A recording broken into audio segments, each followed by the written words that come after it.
The New King James Version, Genesis 20, Abraham and Abimelech. And Abraham journeyed from there to the south and dwelt between Kadesh and Shur, and stayed in Gerar. Now Abraham said of Sarah his wife, "She is my sister." And Abimelech, king of Gerar, sent and took Sarah.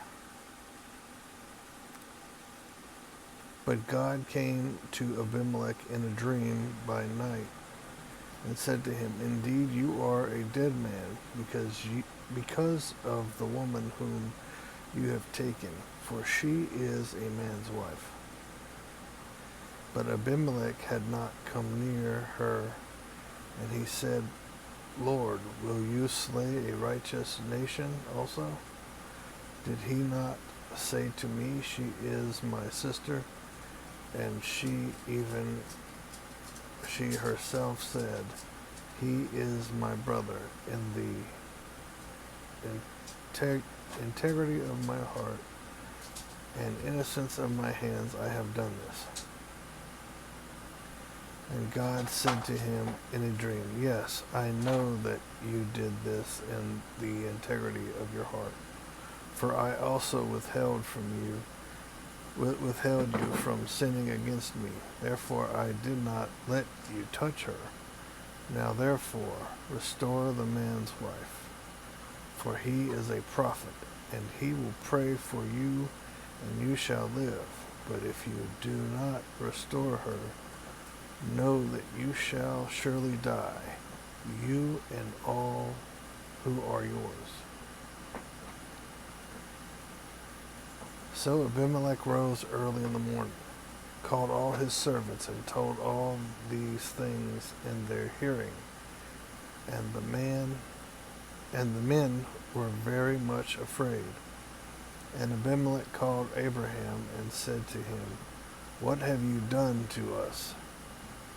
How have I offended you that you have brought on me and on my kingdom a great sin?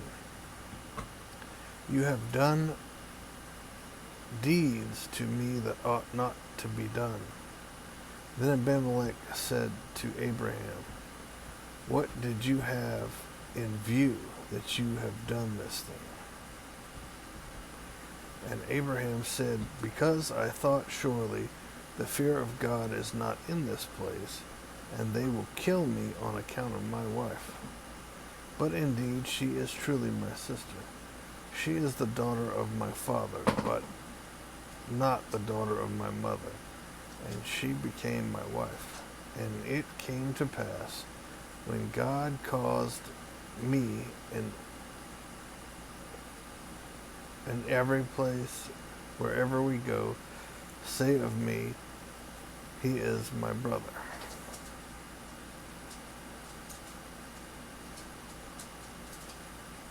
Then Abimelech took sheep, oxen, and male and female servants, and gave them to Abraham, and he restored Sarah his wife to him. And Abimelech said, "See, my land is before you. Dwell where it pleases you." Then to Sarah he said, "Behold, I have given your brother 1,000 pieces of silver. Indeed, this vindicates you before all who are with you and before everybody." Thus she was rebuked. So Abraham prayed to God, and God healed Abimelech, his wife, and his female servants. Then they bore children, for the Lord had closed up all the wombs of the house of Abimelech because of Sarah, Abraham's wife.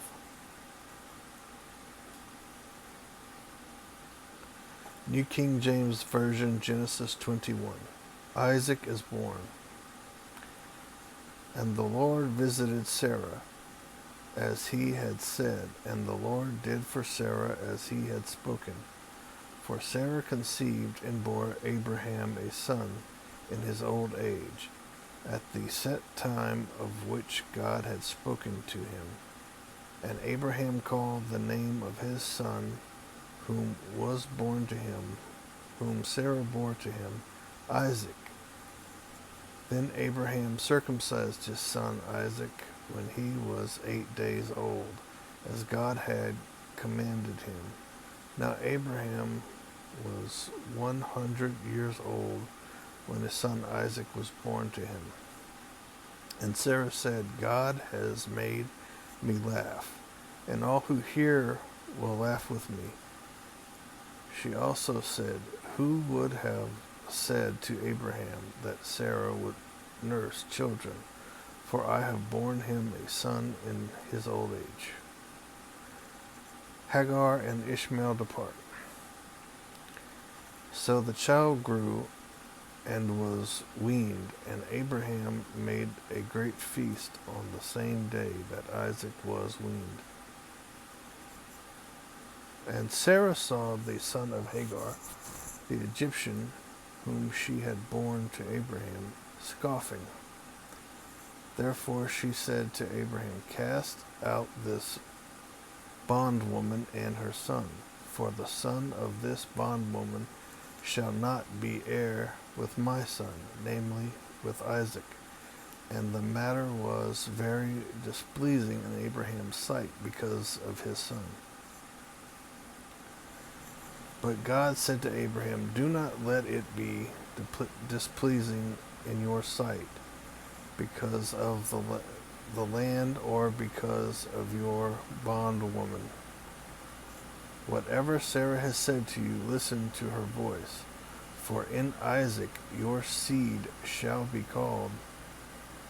Yet I will also make a nation of the son of the bondwoman, because he is your seed.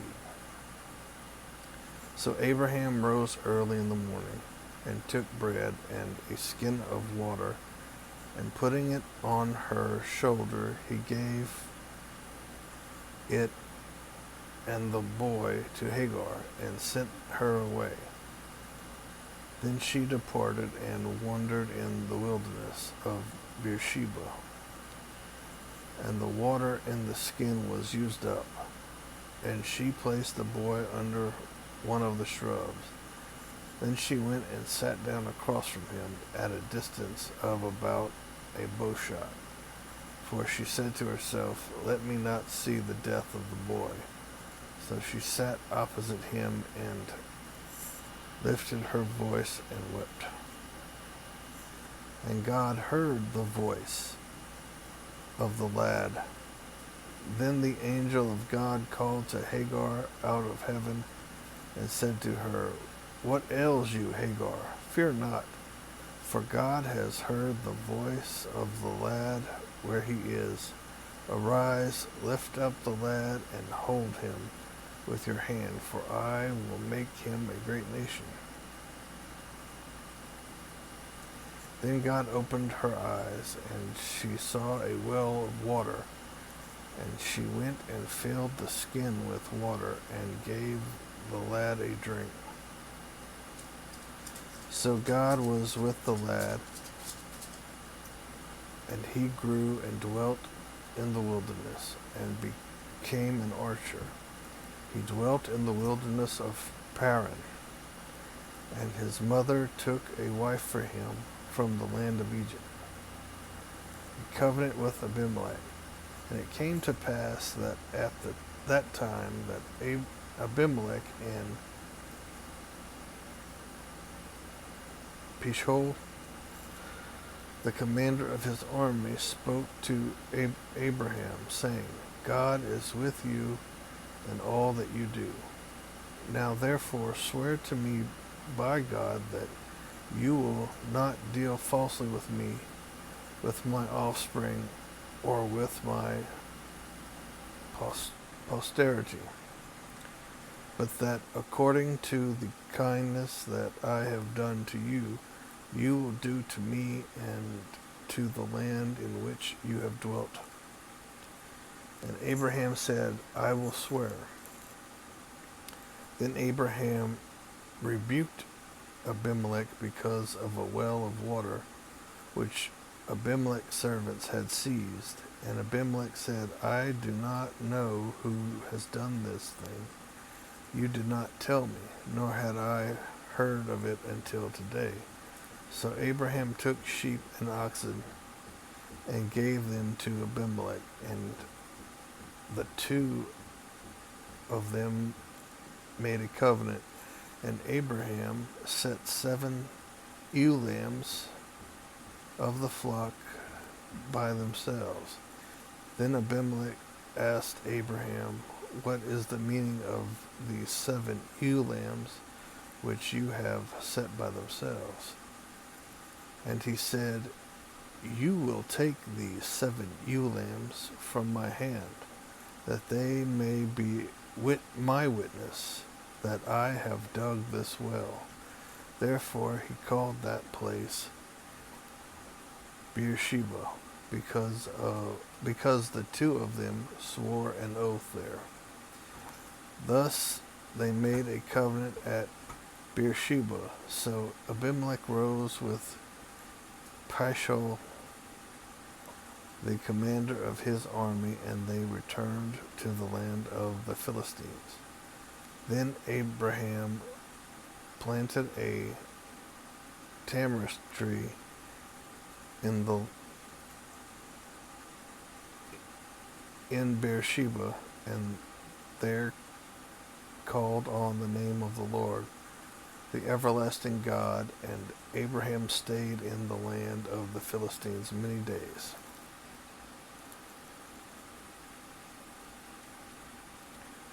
New King James Version, Genesis 22. Abraham's faith confirmed. Now it came to pass after these things that God tested Abraham and said to him, Abraham. He said, Here I am. Then he said, Take now your son, your only son Isaac, whom you love, and go to the land of Moriah, and offer him there as a burnt offering on one of the mountains of which I shall tell you. So Abraham rose early in the morning, and saddled his donkey, and took 2 of his young men with him, and Isaac his son, and he split the wood for the burnt offering.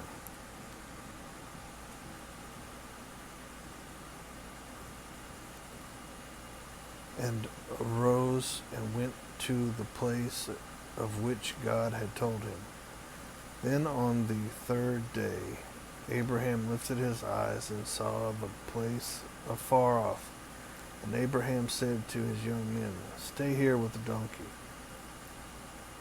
The lad and I will go yonder and worship, and we will come back to you.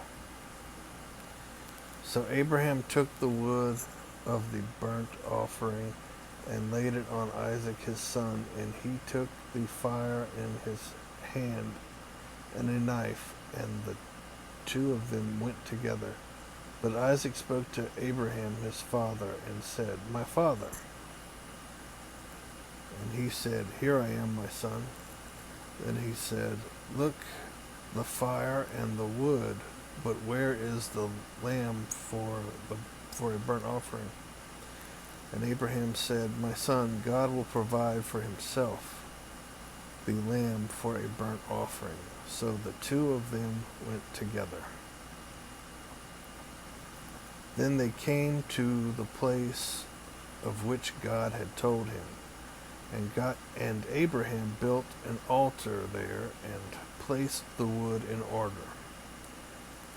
And he bound Isaac his son and laid him on the altar upon the wood. And Abraham stretched out his hand and took the knife to slay his son. But the angel of the Lord called to him from heaven and said, Abraham, Abraham.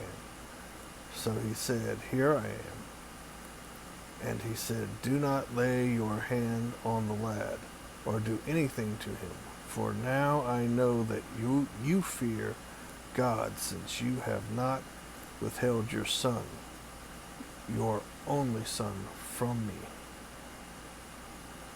Then Abraham lifted his eyes and looked, and there behind him was a ram caught in a thicket by its horns. So Abraham went and took the ram and offered it up for a burnt offering instead of his son. And Abraham called the name of this place, "The Lord will provide," as it is said to this day, "In the mount of the Lord it shall be provided." Then the angel of the Lord called to Abraham a second time out of heaven, and said, "By myself I have sworn, says the Lord, because you have done this thing, and have not withheld your son, your only son. Blessing I will bless you, and multiplying I will multiply your descendants as the stars of the heaven and as the sand which is on the seashore. And your descendants shall possess the gate of their enemies. In your seed all the nations of the earth shall be blessed, because you have obeyed my voice." So Abraham returned to his young men, and they rose and went together to Beersheba. And Abraham dwelt at Beersheba. The family of Nahor. Now it came to pass after these things that it was told Abraham, saying, "Indeed, Milcah also has borne children to your brother Nahor. Huz his firstborn, Buz his brother, Kemuel the father of Aram, Chesed, Hazo, Fildash, Jidlaph, and Bethuel. And Bethuel begot Rebekah. These 8 Milcah bore to Nahor, Abraham's brother. His concubine, whose name was Reumah, also bore Taba, Gaham, Tahash, and Machah.